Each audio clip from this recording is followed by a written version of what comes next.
Although it is scary, there is quite a bit of censorship going on with some of those platforms. With YouTube? Yeah. Yeah. YouTube likes to they have the cute thing they do. They demonetize things. They'll probably demonetize this podcast for sure. Yeah. Right. If they even let you upload it after. Oh, they'll let us upload Okay. it. But the demonetization, especially since you criticize YouTube, as soon as you criticize YouTube, that's like one of the best ways to get demonetized from one of their videos is to criticize them. Yeah, it's fucking squirrely. They also make people, like, if you're subscribed, they don't tell people when videos get posted.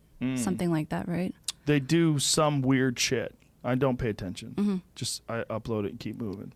But I have friends who are, that's their main source of income was YouTube and videos and advertising. And for them was a disaster. Like people that were making a lot of money and then all of a sudden that money was cut down to 30% of what it used to be. And with no clear guidelines. The problem with the guidelines is even if you, like, say if we have a video and they just decide that they don't like the video, you can't really protest it. You can protest it, but then they review it and then they uphold their initial ruling and they don't tell you why. Yeah. They don't say, well, hey, you called someone a queer or you did this or no.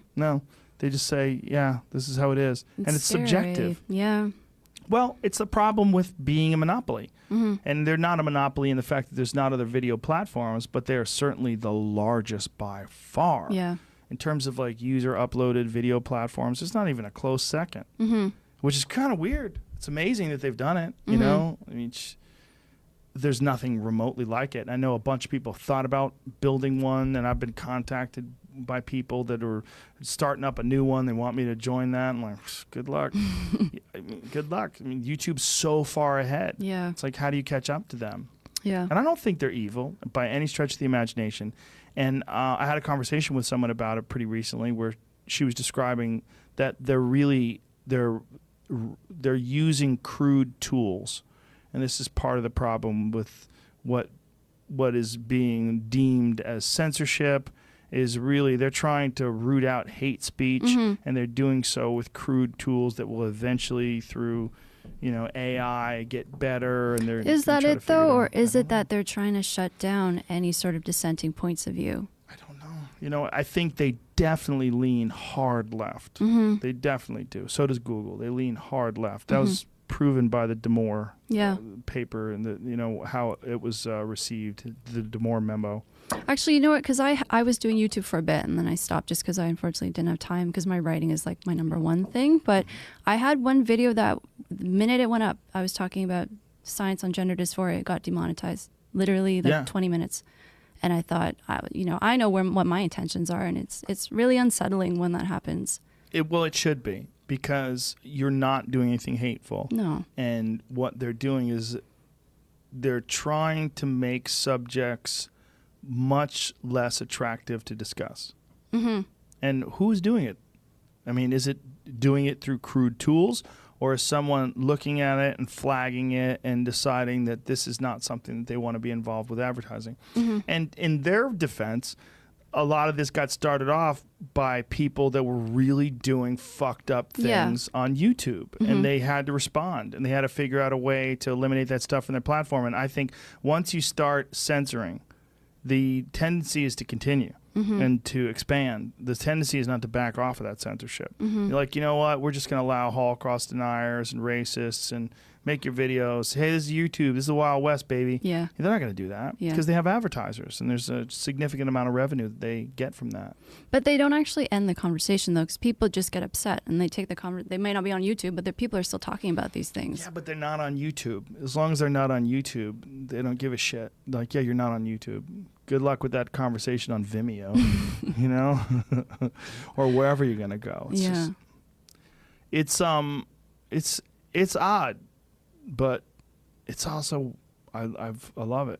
I love that there's these part of me even likes the fact that things are being censored. I really do. Really? Yeah, I find it fascinating. Oh, I don't. I feel like the argument is fascinating because I think, first of all, I think censorship clearly causes that. I think when you push against something, there's a natural reaction. That reaction is to bolster your defenses and fire back up. And I think there's certainly some of that going on. Well, you can't really quiet ideas entirely, but you do expose your intentions, and you expose these blind spots that are what we've been discussing all day. There's these political ideology blind spots that people have, these ideological holes that they have in the way they look at things. Well, I think the question is, do you want to solve the problem, or are you trying to just be successful as a business? If you want to solve the problem, I don't think suppressing speech and shutting down people who are genuinely just trying to ask questions and have conversations, I don't think that's going to solve things. I don't think they're trying to solve any problems. I think they're trying to make a ton of money, and they're also very liberal, and they think the right thing to do is to suppress certain ideologies they deem harmful or hate speech. You know, I had a conversation with a woman who's a YouTube exec. She was telling me that Douglas Murray and Sam Harris, they had this podcast that they did online, and some guy put it up in his playlist, and he got a community guideline strike for having it in his playlist. Wow. And I said, how is that? And she said, it's hate speech. I said, it's not hate speech. I heard that podcast. Yeah. And not only is it not hate speech, you didn't watch it. She didn't listen to it. Like, she had no idea what the fuck it was. But she just like confidently said it to me like I was going to just shut up. I'm like, you're out of your fucking mind. You don't even know what you're talking about. This is hilarious. But it was a person out of pretty high level over there. Yeah. So it's interesting to see that. Like, okay, well, this is the kind of a lack of critical thinking that we're discussing. This is the kind of blind spot that we're discussing, that you feel like you could just say that instead of appreciate that this is two intellectuals discussing something that's very complex, and that it was about immigration and about Islam, and those are two things that people don't want to hear. You know, they just like go, those two things are off limits. Yeah. Unless you're pro-Islam or pro-immigration, you better shut the fuck up or we're going to demonetize you. And that kind of censorship is fascinating to me because it's not effective. It just makes people go, hey, and you know, and then it makes the people on the YouTube side get defensive, and it makes them double down, and you know, and you're seeing it makes that. things worse. Yeah, you see that now. I mean, you see it with many people. It's a weird time for ideas.